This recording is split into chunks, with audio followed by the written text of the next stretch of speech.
Brad, hindi yata ito ang daan papuntang San Juan? Shortcut po ito, ma'am. Mas mabilis. Ano shortcut? Anong mas mabilis? Ang pakiramdam ko, parang mas malayo pa to eh. Oh, ba't kayo huminto? Hold up ito. Hold Hold up? up? Oo, ang bag at mga alas. Ito, oh. Dali! Ito na ho, ito na ho. Ikaw, ang pitaka mo. Wala po akong pitaka. Wala kang pitaka. O ano yan? Tako po. Akin na. Hindi po pwede.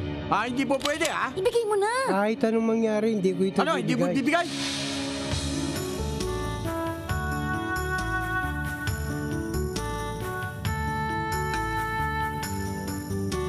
Kita mo, hindi niya nakuha itong tako ko. Hindi nga. Pinag-burlesque naman tayo. Kundi dahil sa mga drama to, pati kaluluwa natin, kita. Pasensya ka na, Siling. Sensya. Hindi ko nga maintindihan yung drama ng tako na yan sa buhay mo. Pinabayaan mong Ayun ang pinagtatawanan tayo. Mga taong grasa. Mga gagataong drum. Manglalait lang kayo, mali pa. Ikaw nga, Jen. Kita mo yun? Tindi mo talaga, Ten. Naku, sabi ko sa'yo, hintayin mo makapagbisa ko talagang tatakuhin kita. Wala pa si Dimayuga. Abay, panalo na si Victor by default. Aba. Default. Ikaw gusto default kasi ikaw gusto pera agad. Ikaw sobrang takaw. Ano ba kundi palugit sa oras? Cheng, wala ka na magagawa. Hindi dumating si Dimayuga. Tama. Danding, ikaw palit. Ikaw lalo. Siya sobrang gulang eh. Bala hindi talo agad pera. Teka. Wala sa usapan yan. Kreyon, okay lang yan. Para matuloy lang to. Sige. Sige na, Nanding.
Ba't parang hindi ka masaya?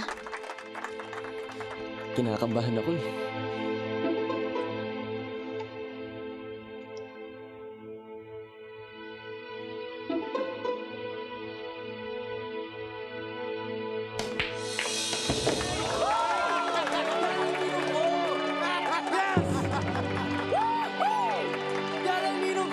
Ikuha niyo ako mainom.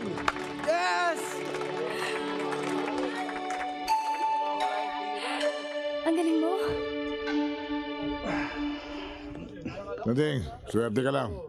Wala mamasok doon sa break kundi ubos din yan. Next time. Sige.